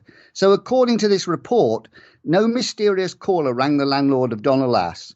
It is also possible that the Lake Tahoe Police Department took the initial call to check on the welfare of Donna Lass as related to health. But where would the notion of her leaving town to visit a sick relative have originated? This seems to have been plucked out of thin air. But according to Joanne, Mary Pilker had told Joanne that somebody rang the casino to say she had been called out of town. Is that roughly how you interpret this report? It is. So the question here is, for me, is Mary Pilker recounting bad information from this report, which I think she knew that pretty early on. As a matter of fact, we know she did. And this report, for what it's worth, let me just look back at the date this was reported. So she didn't go down till the 19th, did she? She didn't, but we know that when Joanne got the call from Mary, what was it, a week later after Donna went missing, that Mary already relayed this information to her, that someone had called. And this report is sometime after October 1970. So we know Mary didn't look at this report and give the information. She was told this by a source, whether it's the police, the security department, whoever she spoke to. Mary relayed that information to Joanne. She got down there September, not October, didn't she? September the 19th. Yeah, she was down there before this private investigator became involved. Yeah, September the 19th. I'm just wondering what the delay was. Did Lake Tahoe police take this seriously, or just call it, well, she's old enough, she's entitled to go where she wants? Because there seems like a massive delay from when she actually did go missing to September the 19th. We're looking at nearly 2 weeks. Yeah, that's. I mean, in a missing persons case, time is of the essence. You want to get on the trail as soon as possible and start searching.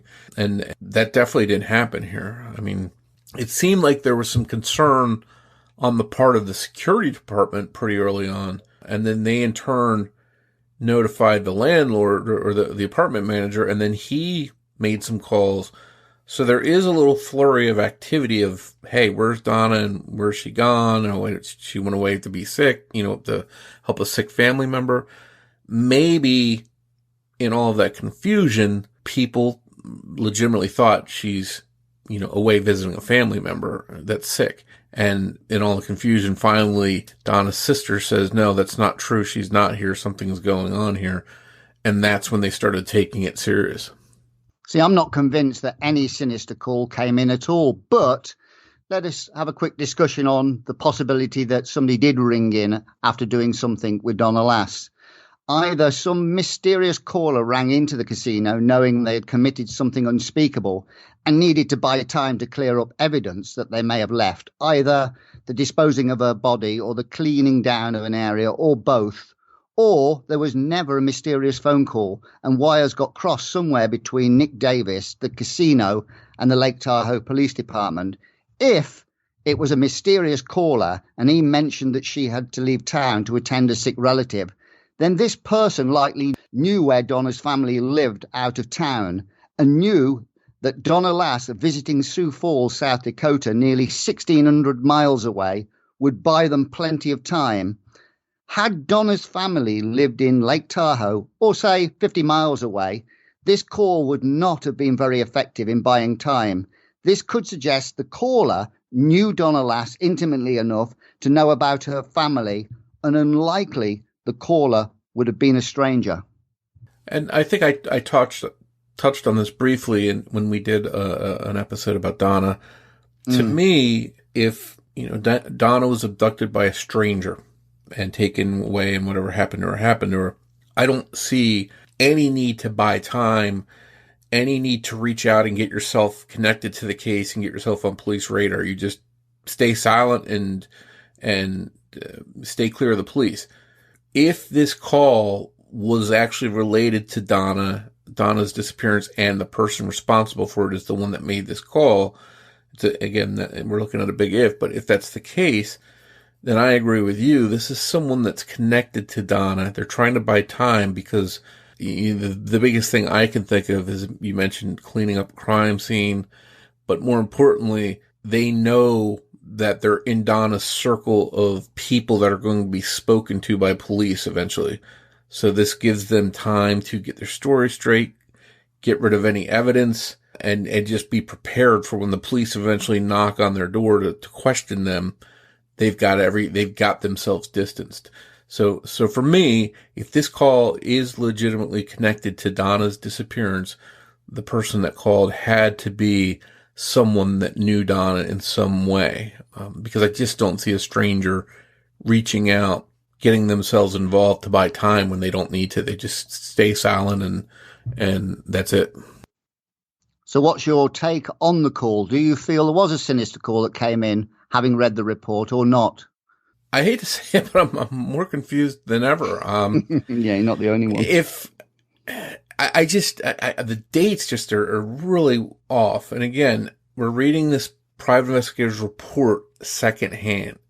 Now, maybe the details make sense in the actual police report. Maybe if we went through and could see the actual police reports, things would line up. For all we know, this was just a poorly written report, and there's errors in here for certain. We're going to get into this, but was this just a mistake on this PI writing this stuff down incorrectly and he's making it confusing and confusing us?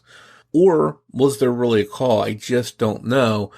I don't buy someone being off by several days on a call they got. If I told you that last week I got a call and I know it was, I can't remember if it was Monday or Tuesday, but it was at the beginning of the week, there's no way that you would tell me later on that call really came in 4 days later. You know, and I have enough of a memory to remember early last week, or was it right before the weekend? You know what I mean? So when they're going back and asking this Petrovich the date, and he said it was the 7th or the 8th, but he couldn't remember which one, I just don't see it being several days after that. That just doesn't seem possible to me. So I really want to get to the bottom of what's going on with that call that he got originally.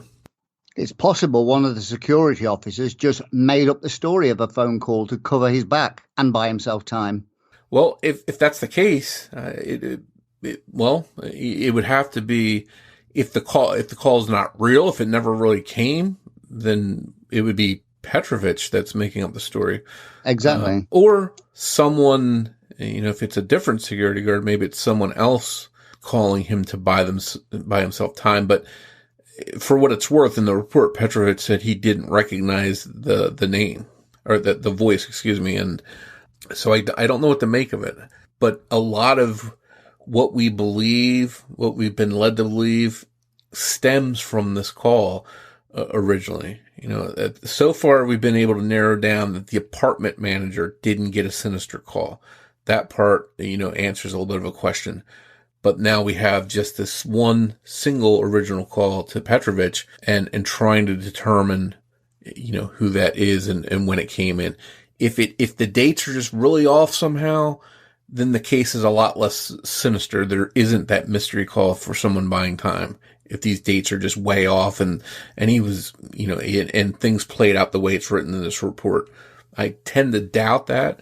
But if that's the case, then there wasn't the sinister call, and that opens up the possibility that it is a stranger abduction of some sort, and they didn't call in and buy themselves time.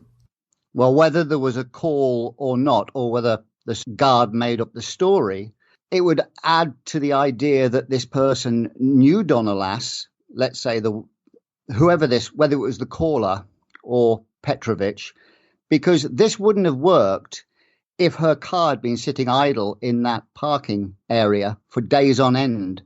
They must have been aware that her car was not in her possession at the casino and was elsewhere. Otherwise, this buying time thing would not have worked, assuming they knew her car.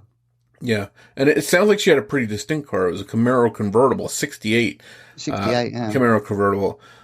And I just want to bring up something, and I'm not saying that Donna was involved in anything shady or suspicious. I don't know what her salary was, but to be able to afford a Camaro convertible, assuming they were pretty pricey, at the time she had it, seems like a pretty expensive car. Now, I know she's a nurse, but I wonder what she made that she could afford that car. She bought it secondhand off somebody, didn't she? Yeah, but if you bought a sports car convertible like that today, that was a year or two old, it would be very expensive. So I think for back in that time, although the price is a lot lower than it is today, it would be very expensive as well. So that part has always stood out to me. I suppose it depends on the condition of it. Yeah, but if you're thinking it was a year or two old when she got it, I'm assuming it had normal amount of miles on it. I would think it would be in pretty good condition, unless somebody really beat it badly. But again, that's neither here nor there. It's just something that jumped out to me. But one thing I did want to read from the report, it's of interest, and it says there were no fingerprints taken from the apartment whatsoever. Yes. And also, no fingerprints were lifted from inside or outside the car, a 1968 Camaro convertible, license 447BJS, a 1970 California plate. So to me, that's important. No fingerprints were lifted. But it doesn't say that they didn't try. So I'm wondering, did they try and couldn't get any lifted? If so, that's pretty disturbing because there should be fingerprints all over that car, which could be that someone wiped it down. Or does it mean they never tried? There's a big difference. Well, that's what I think. They didn't try. They probably drew the conclusion that she went missing from the casino, and therefore the crime scene wasn't at her apartment. However, you should still, check both avenues, shouldn't you? Yeah, again, because and that's another thing we there's never been clarity on, right? Do we know for 100% certainty how Donna got to work that day? Well, I'm coming to that in a minute. It's very interesting, actually. Yeah, and maybe we'll delve into that. Because we've come to the conclusion she walked about 10 minutes from Anne and Larry Lowe's address, which was near the casino. It was about a 10, 15-minute walk. But something in this report challenges that and said that is not the case. Yeah, and I think it's important we get into that and consider that.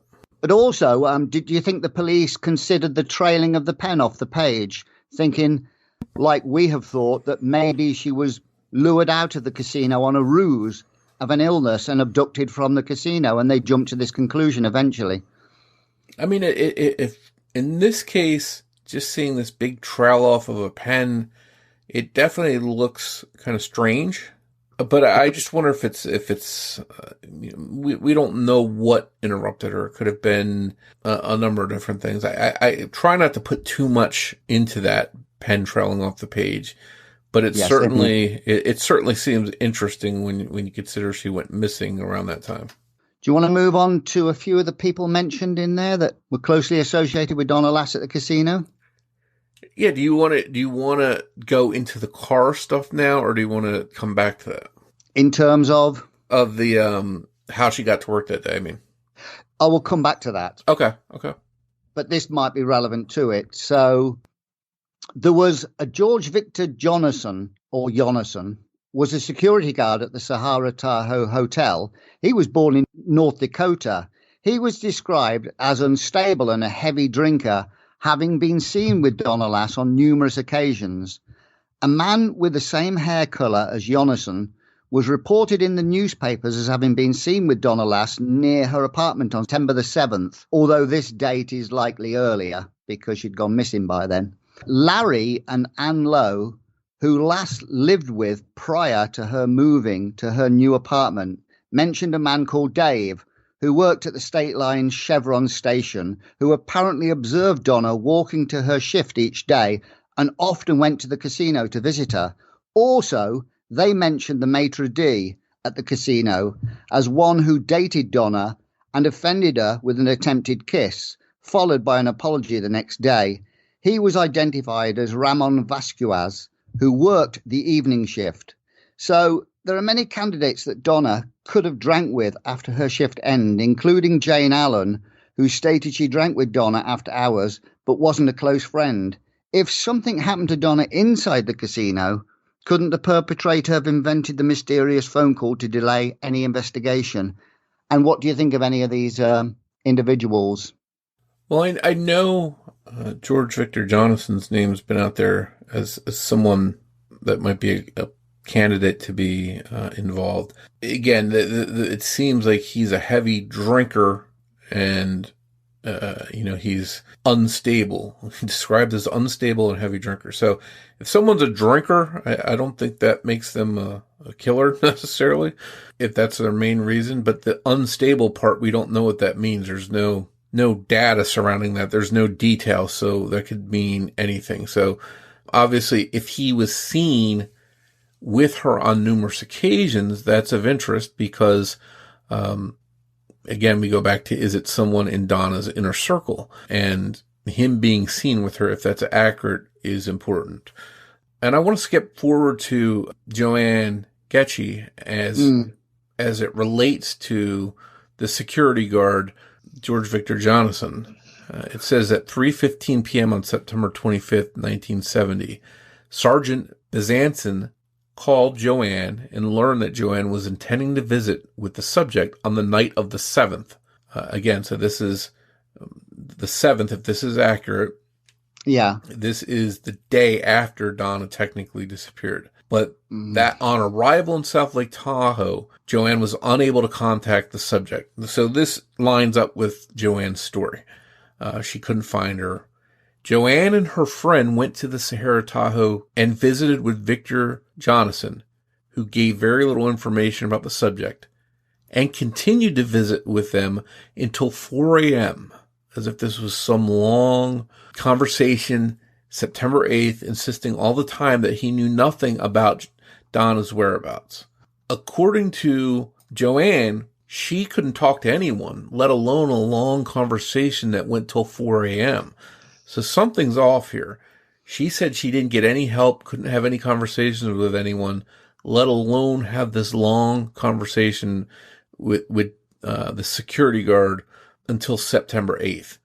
So I find this highly strange and possibly very inaccurate. And all these people knew that something was afoot. Yeah, and one other thing that jumps off the page at me, Joanne and her friend went to the Sahara Tahoe. Joanne was very specific. She went by herself. She was alone. She was tired. She got a hotel room after being there shortly. So is this a mistake? And they're talking about someone else being there having this long conversation with Jonathan till 4 a.m. in the morning? Because it's clearly not Joanne. Or is this just some kind of glaring mistake or something that didn't really happen? You mean in the police report? In this private investigator's report. In the detective's report. Yeah, in the detective's report. So it's clearly at odds with what Joanne says happened. So again, I could see Joanne's memory being a fuzzy about what day it was maybe. But when she says she was tired and had to get a hotel room because she needed to go to sleep and she didn't talk to anyone at length, this is completely the opposite of what Joanne said. So I find this troubling, this entire paragraph of this report. And Joanne didn't go back the next day, did she? No, not as far as we know. And I think she went back after she couldn't find her. She went back to the Bay Area.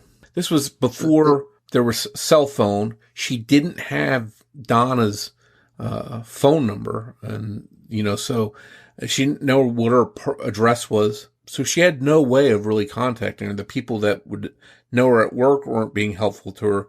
So you can imagine that in this day and age, not being able to, with social media and cell phones and everything else, not being able to reach someone.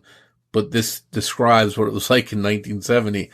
If you couldn't get them on the phone and you didn't have an address for them, you're pretty much up the creek without a paddle. And that's where Joanne was. She literally had no way to figure out where Donna was. So she just left and went back to the Bay Area. Regarding the conversation she had inside the casino asking where Donna Lass was, the only problem I can see is that it's highly unlikely Donna would have invited Joanne up to the Lake Tahoe area if she hadn't got a couple of days off to spend time with Joanne. Imagine she worked till 2 a.m. and she would have gone home, as Joanne said she wanted to go back and have a sleep. She travelled up there all day. By the time they would have got up the next day, it would have been probably about 11 a.m. And by the time they got ready to go out, it would have been 12. If she was still working, would it be really likely that they would just have 5 hours before Donna then has to prepare to go back to work again? But if Joanne got to the casino Sunday or Monday night, Donna had already been missing from work for, say, those 24 to 48 hours. This may explain why she got little assistance from staff at the casino who didn't or couldn't fill Joanne in on the whereabouts of Donna Lass. But if the casino had already been informed by a phone call that Donna Lass had been called out of town for a family illness, why wouldn't they just inform Joanne of this? Well, I have another scenario that's a good question. Do you understand what I'm saying, though? Mm-hmm. I could have do. just said, we've had a phone call. Joanne's been called out of illness. You've wasted your time. I'd go home if I were you. Rather than giving her the cold shoulder, I can see no reason why they wouldn't have said that. Well, I have the perfect scenario here. Good, I'm glad you have. 2 a.m., Donna's Yes. supposed to leave work. They don't know she's missing at all. The only time they would probably know she's missing is if she was due for work the next night and never showed up. We don't know what her work schedule was the next day, but if they just assume she left at 2 a.m. after her shift and didn't know she was missing, by the time Joanne arrived to look for her, they might not have even known that she was gone. But that means no suspicious call came in the previous 24, 48 hours. Well, so we're assuming that Joanne got here on the night of the 7th. Yes. Or the 7th, or that's what the belief is, that Joanne arrived on the 7th. According to Petrovich, he received the call on the 7th or the 8th. So depending on when he received that call, and if he shared that information, he put a note on someone's desk. So technically, they might not have known Donna was missing or read that note, and the person that she asked around for might not have had any clue that Donna was missing at that point. If she suddenly missed a shift, that might be their initial thing, saying, hey, Donna never showed up for the shift that she's due, but we don't know if she was even supposed to work that next night. Was she supposed to be off? Did she take time off to be with Joanne and spend time with her? We don't know that. But if there was a sinister call that came in, having, let's say, murdered Donna Lass at the casino or elsewhere, and they were trying to buy time, wouldn't they have done that immediately and not the 7th or even the 8th, 2 days later when buying time would have been meaningless? That's a good point.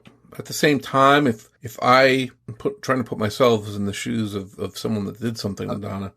I mean, if it was done in the casino and they didn't know how to get rid of the body, it could have been a delayed thing, thinking I've got to make up something, to get her out of this place. I don't know, but it seems strange that if you wanted to buy time, you'd do it immediately to allay any worries from the casino rather than leaving it 48 hours, then ringing in with a sinister call saying she's been called out of town. Well, exactly. And again, I'm trying to put myself in a possible murderer's shoes. I don't know why a killer would risk leaving the body of someone you just killed around, trying to figure out how to get it out of the casino. I'd want to get it out of there as fast as possible before somebody stumbled across it and connected it back to me. So I sort of have a little trouble with Donna being killed in the casino. I tend to doubt that is what happened. My thinking is that she went out of the casino for whatever reason, either A, because she was leaving, her shift was over, or B, maybe someone came along and said, hey, hurry up, I need help. Someone got hurt out in the parking lot. I personally think she made it out of the casino one way or the other, and whatever happened to her outside of that casino. But again, this goes back to my questioning about the vehicle. We don't know for sure 100% how Donna got to work that day. So was her car in the casino parking lot and she drove it home? Did someone else drive it home? Well, it just said it was parked outside the Monteverde apartments, wasn't it? And it was never taken to work that day. Was that a fact that it was parked there the whole time? Yeah, it was parked outside a thing. So that eliminates that part. But we don't know, did Donna have a co-worker that offered to give her a ride home? Did she have a ride arranged with someone? The one thing I'm sure of is she did not walk at 2 a.m. if she got out of there. We know she walked to work. If it's confirmed that she walked to work, how do we know she didn't catch a ride? Is there a witness that said she walked to work that day? Is that documented? Well, here's something really important. We've already said in the report, it said it appears that Mrs. Janowski, who lived with Donna Lass previously, hadn't seen Donna for about 3 days. So becoming concerned, she contacted Nick Davis, her landlord. Now, everybody believes that Donna Lass, most people believe that Donna Lass walked from Larry and Ann Lowe's residence that day. I was of the understanding she walked to the casino on the 5th from their residence. They lived at 4054 Highway 50. This is why her vehicle was not found at the casino, but outside her Monteverde apartment. However, in this report, Anne and Larry Lowe testified that they last saw Donna Lass on September the 4th, 1970 at 11:30 p.m. That's a day and a half before she went missing. If this was true, where was Donna Lass prior to her shift beginning on September the 5th? Was it this Mrs. Janowski? And did she actually live with Larry and Anne Lowe at that time? Well, and that's the key, is if the Lowes are telling the truth and Donna wasn't there, then we know she didn't walk from their house. So it becomes, was it this Mrs. Jankowski? Was it from her new apartment? Or, again, unless it's documented and somebody witnessed her walking, could she have gotten a ride with someone else to work? I mean, getting to work is not as important as what happened when she left. We know that because she got there, she worked her shift, nothing was wrong. So it's not as much of a mystery how she got to work. We know she got there.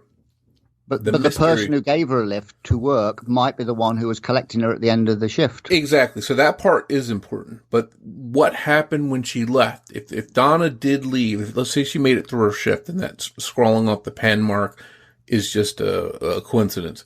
Say she got outside and she's leaving the casino wherever she's going. That becomes, how was she leaving? Because I know she wasn't walking at 2 a.m. That much I'm confident in. So it becomes, did she have a ride?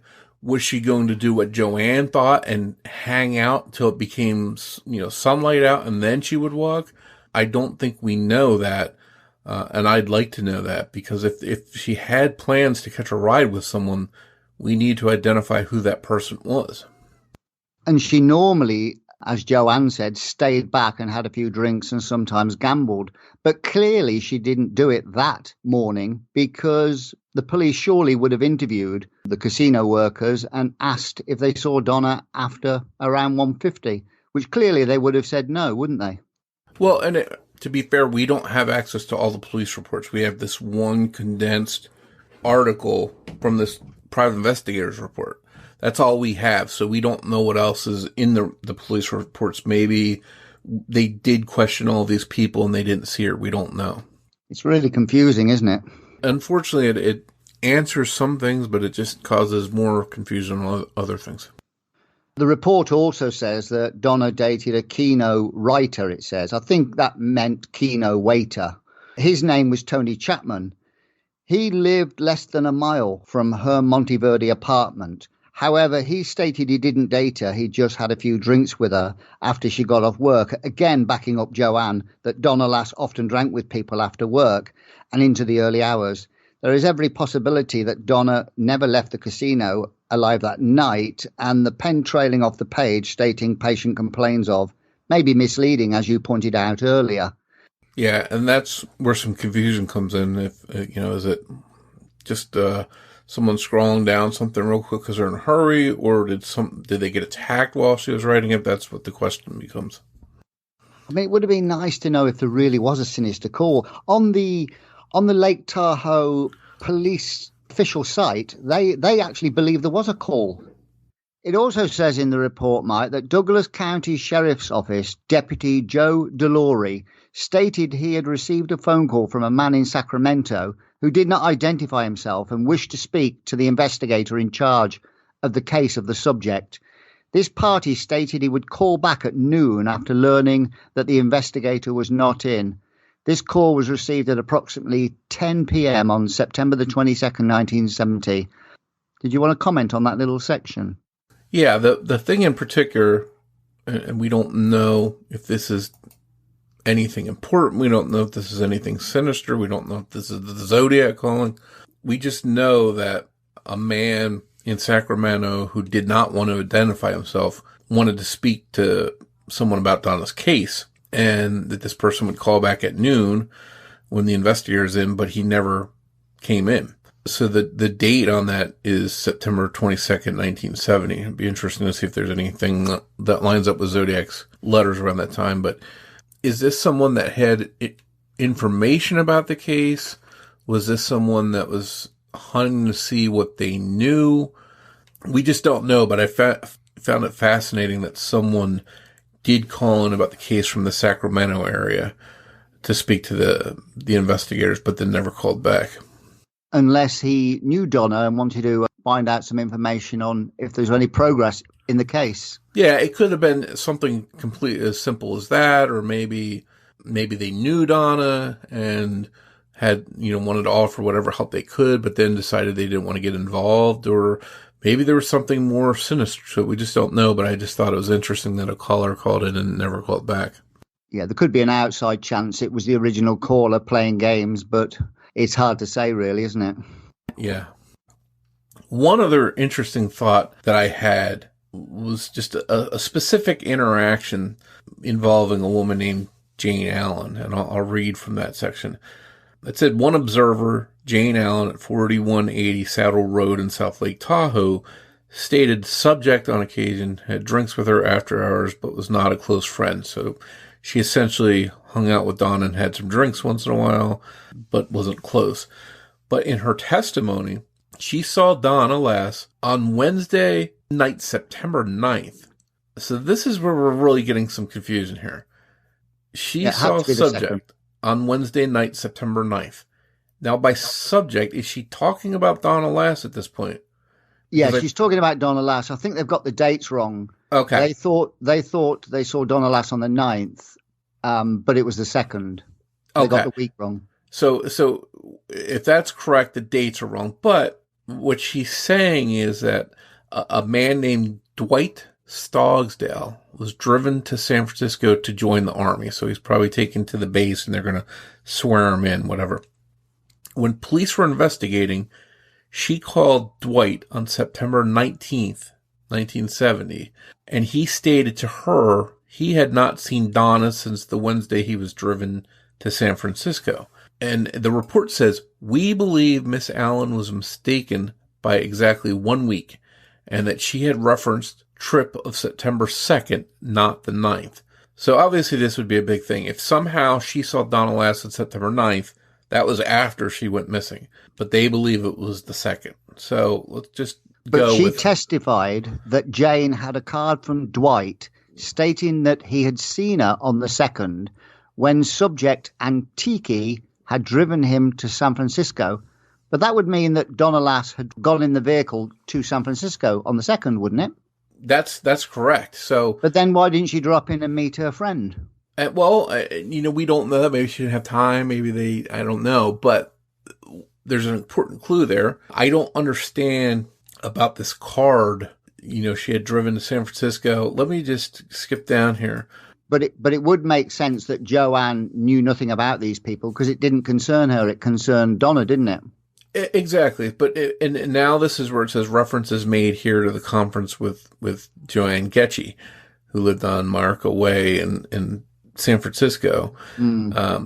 She testified that Jane had a card from Dwight. Jane had a card from Dwight stating that he had seen her on the 2nd when subject, meaning Donna, and Tiki had driven him to San Francisco. So Joanne is talking about Donna and this Tiki and this Dwight. We don't know much about Tiki and Dwight, but evidently in this report, anyhow, Joanne is mentioning the Tiki and Dwight, and it goes on to talk a little bit about this Tiki Holland woman. And for what it's worth, I reached out to Tiki Holland to see if I could get her take on what happened here. She didn't respond, but what's interesting is this is Joanne supposedly talking about Dwight and Tiki and having this card from them, whatever this card means. Joanne doesn't know these people. She doesn't know Tiki Holland. She was very specific that she didn't know Tiki Holland. So again, what's going on here? Are there mistakes in this report again? It clearly is at odds with Joanne. She has no recollection of these people yet. Here she is in this report supposedly mentioning information about Tiki Holland. It just, something doesn't add up. You wouldn't forget names like Dwight and Tiki, would you? The Dwight, I might say, hey, I can't remember, but the Tiki, that's pretty specific. That's pretty unique. Yeah, you would not forget a name like Tiki. Yeah, it's not like Rich or Mike. I mean, Tiki is something that I think would stand out. You're only ever going to meet one Tiki, aren't you? Yeah, and she's testifying that that Jane had a card from Dwight. So unless this is just a poorly written, poorly worded report, and it's actually supposed to be someone else they're talking about, and it's just blended in with Joanne, I don't know. But do you see what it says later? It says, when this trip was over, Tiki Holland drove subject, that's Donna Lass, to 4054 Highway 50, where she lived on September the 2nd. Which would be the Lowe's. Which would have been Larry and Ann Lowe's residence. Yep, so that's but right. But they last saw her on the 4th. So if they drove her over there on the 2nd and they last saw her on the 4th, where was she for the, 1 and a bit days in between? If Larry and Ann Lowe are telling the truth or remembering correctly. But this wasn't long after the disappearance. You don't think they'd have forgot something that quickly after her disappearance, would you? Well, and then that's the thing. We're not asking these people 50 years ago. This was documented back in 1970. So you would think that things would be pretty spot on here. Obviously, the 2nd is like 3 days before she toured her new apartment and moved in. The Lowe's say they saw her on the 4th. So it could be something as simple as, she went to the work and then afterwards went over and got her apartment on the 5th. So they could be telling the truth, and they last saw her on the 4th, and she got her new apartment on the 5th, and then that was it. But that certainly rules out her walking from their apartment on the day of the day before her disappearance, effectively, on the 5th. Yeah, unless they somehow weren't home and she walked from there. I mean, we could get into all that kind of possibly territory, but I don't know. And that's, to me, there's the time going there is a mystery. The time, obviously, when Donna left work, if she left work, is a mystery. Those are two crucial things. And I think one of the reasons we decided to release this report and put it on our website is because we're hoping that people reach out to us and talk about what's in this report. Maybe if they know some of the names, maybe if the person that's even in these reports wants to reach out to us, they can. For what it's worth, I reached out to just about, I don't know if every name on this list, but almost every name on this list that I could find, I reached out to them. And I did hear from the apartment managers, one of the apartment manager's sons, whose father was the apartment manager. I don't remember which one. I just remember that on the day Donna was getting her apartment, one manager was maybe training or transitioning to the new one. So essentially one was leaving, one was starting. I heard from one of their sons, I don't remember which one it was, and he couldn't add anything. He just said that his dad had passed away a long time before, and he remembered him running some apartments, but he couldn't add much more than that. But you never know. There might be someone some way that's in this report or connected to someone in this report that can get in touch with us and help fill in some of these blanks. And, for what it's worth, I've also had some contact with the police in that area, talking about Donna's case. They're not really helping to clear up any of this, unfortunately. The confusion continues to be out there, and they're not clarifying anything. I think if everything here, we know a couple things are pretty safe. One, that Joanne didn't arrive and find Donna missing. That part, I think, is pretty clear. She came sometime after Donna was already gone. So that answers that. And also, I think it's pretty clear that there was no sinister call made to the apartment manager. But would that have been Mr. Frank Desimone or Mr. Davis? Because that's led to the confusion on what date the new person took over the Monteverde apartments. Yeah.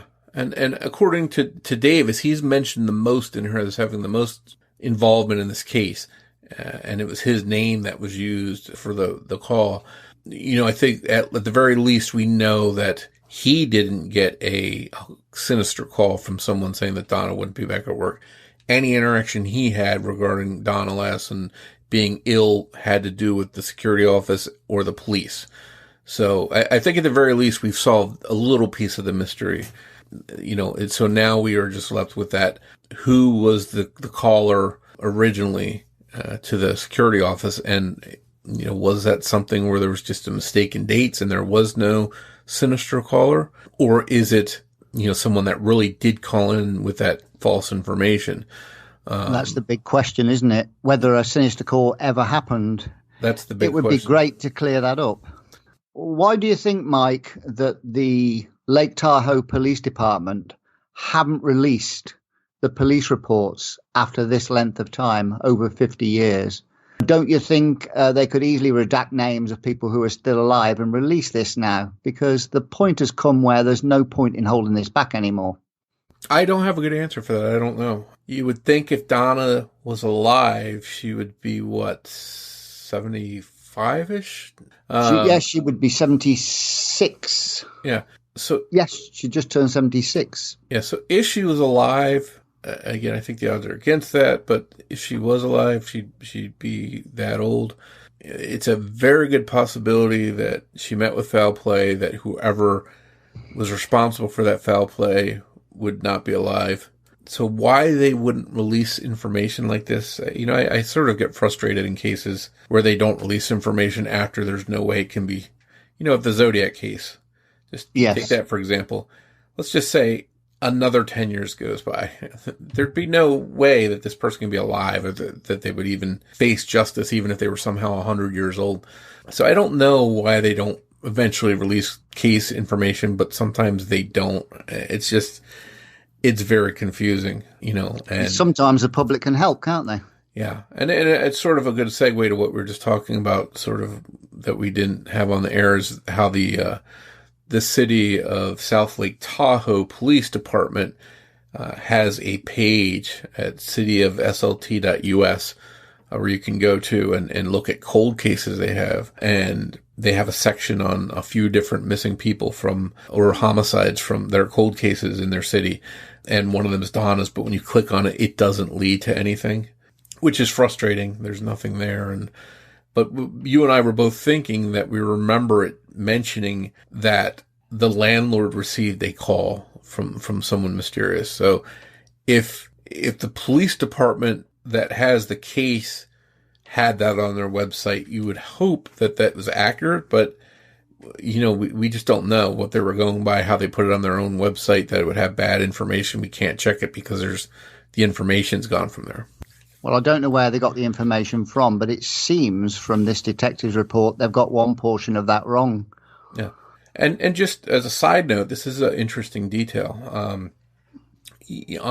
They've got 4 missing persons altogether, but 3 I'm going to touch on.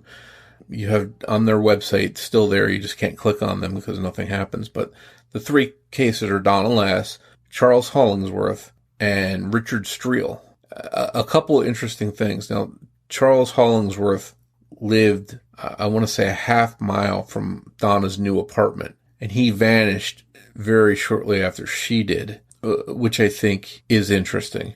He was a doctor, she was a nurse, so they're in the medical field, and they lived that close to each other.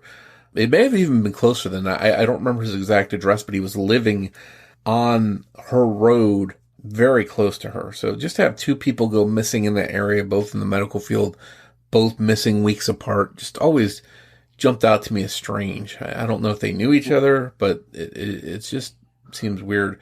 The other name... I was going to say, wasn't his doctor's office a few hundred meters away from Larry and Ann Lowe's residence? Yeah, so he had recently been divorced, so he moved out of his house. He went to this house on Pioneer Trail, I think. But his practice was closer to the Lowe's. Where he was living at the time he went missing was very close to where Donna moved into. So is there something to that? Probably not, but it's just very strange that 2 people within less than a half mile from each other would go missing that close to each other. It just always jumped out to me as strange. And then the other name is Richard Streel, is a missing person from that area. Now, he didn't disappear until 1973. But what's interesting is that Richard Streel lived in Santa Barbara, less than 1 mile from Donna Lass did in 1968. So I found that really fascinating.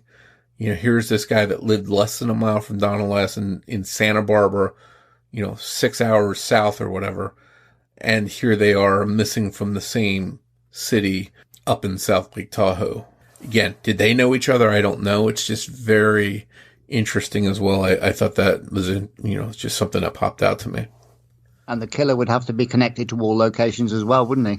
Yeah. And again, I don't know. I'm not making any, I don't want to go down a rabbit hole of Could these three have known each other, somehow connected to something? They all disappeared for the same reason. I don't know. That it just little things that jumped out to me is their proximity to each other, and the fact that Hollingsworth was in the same field as Donna, and this Richard Streel had lived in Santa Barbara with, same time as Donna in the late 60s, and he was less than a mile from her. Just interesting. But again, there's so many rabbit holes that we could go down. I choose not to go down them at this point. Do you think there's any merit in the notion that Donna Lass is still alive and she willfully disappeared? No. Although, I don't know if you've seen it, someone posted a photo supposedly of someone. I did see it. And she looks... It was eerily similar. It was very similar. I don't want to sound like a crazy conspiracy theory in saying that Donna's alive, but that picture of that woman looked a lot like Donna and just aged. I don't know if that's something that could be done on Photoshop or if that was a real photograph of a woman, but it's pretty convincing that could be what Donna looked like if she reached that age. But again, I don't know much more than that, and the origin of it is a little bit questionable and stuff. I think the idea she disappeared while she was at work and didn't take her vehicle, it's very unlikely that she willfully disappeared. You'd have thought she'd at least took her vehicle, then abandoned it somewhere else where she was going. Yeah. It doesn't make much sense. And the sad thing is, in some researching I did, I found dozens and dozens of women that were either attacked, went missing, or were murdered all over the area around South Lake Tahoe, over to Nevada, along state line there. Over the years, there were several different casino workers, women that were killed and abducted.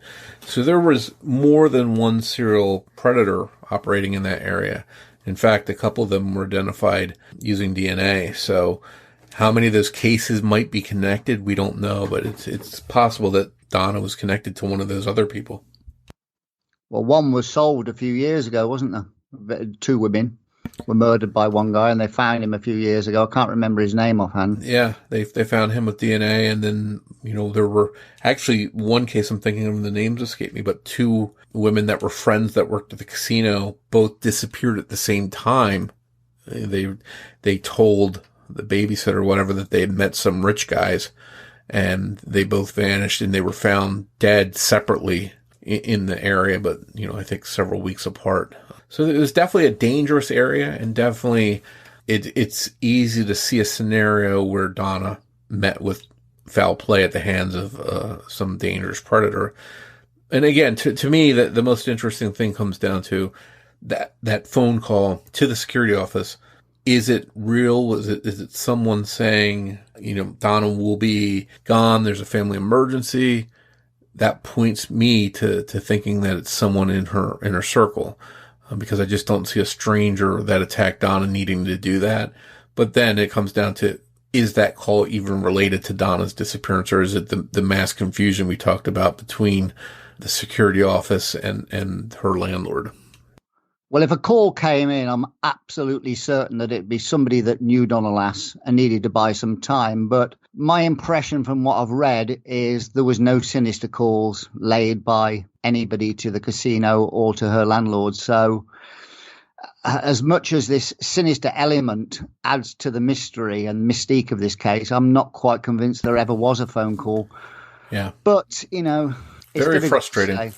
It's, at the end of the day, it's been, she's been missing now for coming up on 50, it's going to be 52 years. So, yes, just very sad in general, but hopefully we've answered some questions, and maybe, it's led to some more questions. But again, people can go check out the report we'll post on our sites, and they can read more about it and maybe come to some conclusions, and it'll be worth further discussion.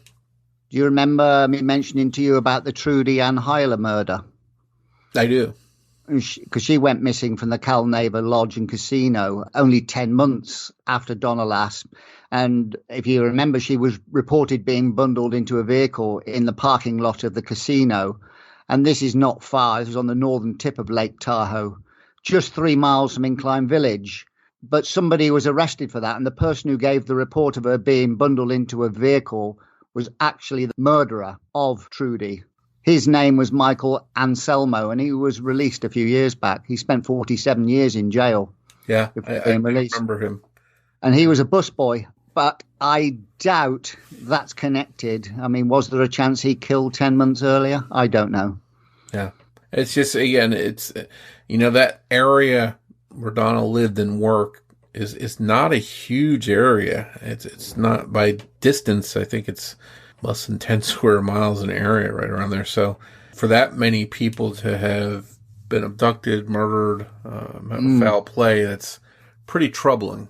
And I think the casinos brought in a lot of unsavory characters. There you go. You've got people traveling in from different areas. You've got shady characters coming there for work. So who knows? I think unless Donna's family or the police help us clarify some of this, I think it's going to remain confusing and things are going to remain a mystery. But I just want to put the invite out there to anyone that knows Donna, her family, anyone in these reports that we're talking about. Feel free to reach out to us, contact the podcast, because we'd be happy to talk with you. And we definitely would like to hear from you, and we'll definitely take what you have to say seriously. And when shall we release the report? Probably the Monday after? I would say we release it simultaneously. Simultaneously, okay. All right. I'll release it Saturday morning then. Yeah, and then that way people they can just jump right on. Maybe even release it the night before, and that way when they hear that it's out there, they can jump right over and find it and listen along as they're reading the report. Well, I would like to wish you a Merry Christmas and a Happy New Year, Mike. It's been great fun doing this podcast this year with you, and I hope the listeners have enjoyed the podcast thus far, and we wish all the listeners a very happy Christmas and New Year as well. Yeah, and the same to you. It's been a long year. It's been a grind, but I think we've worked well together, and we've had a lot of positive responses to the podcast, and I'm glad that we were able to have an in-depth podcast about the Zodiac and continue to find stuff that people want to hear about and listen to, and for the support and the kind words that we've had. Maybe we'll have another Q&A that was pretty popular where people will send us questions and stuff in the new year. But until then, we're going to take a little bit of a break for the holidays and recharge our batteries. So again, hoping everyone has a happy holiday season and a good new year. And join us back here on our next brand new episode of Zodiac Speaking, January 15th, 2022. Thanks for joining us for this episode of Zodiac Speaking. Please make sure you're subscribed to the show wherever you're listening now, so you don't miss a single episode. New episodes of Zodiac Speaking will air every other Saturday. If you want to follow or interact with us on social media, we'd love to hear from you. You can find Zodiac Speaking on Twitter with the handle @PodcastZodiac, or you can search Facebook for Zodiac Speaking Podcast. And don't forget, you can get plenty of Zodiac details 24/7 by visiting my site at zodiacciphers.com or by going to Mike's site at zodiackiller.net. If you'd like to help more people find Zodiac Speaking, please take a moment to rate the show and leave a review of it on your favorite podcast player or app.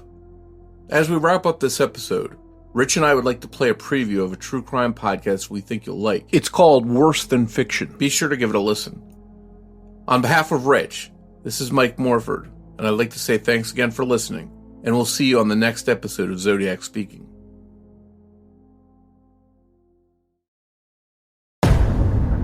Evil can lurk in any shadow, and it sometimes walks in light, stalking and peering around corners.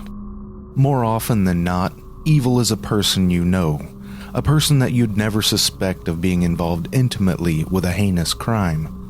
Sometimes it's the stranger you talk to at a tavern, or the mother of a beautiful baby. Sometimes nature itself can seem to be looking for blood. Worse Than Fiction is a true horror podcast that not only covers horrific crimes, but other truly terrifying situations in unfettered detail.